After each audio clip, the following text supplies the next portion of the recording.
Hey basil lovers, it's time to say goodbye to your basil. Here are 3 reasons why I think you shouldn't bother taking your basil inside. Number 1, bugs. If you take your basil plant inside, there's a good chance you'll be taking bugs inside with you.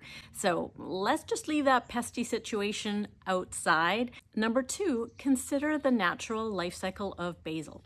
It's an annual plant, and that means it thrives for several months during the summer and isn't intended to continue to live and produce continuously.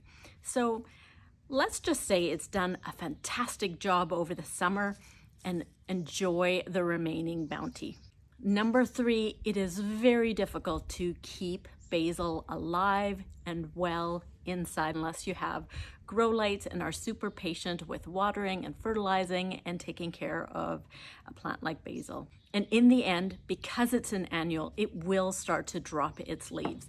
So rather than having bugs in your house and being disappointed as the leaves start dropping one by one, take advantage of your basil and harvest it completely right now. Go ahead, use those leaves in all your favorite recipes, dry it, freeze it, make pesto, make herb salts, you name it. Now's your chance. If you need inspiration, check out my herb guide, From Garden to Table, Everyday Cooking with Herbs.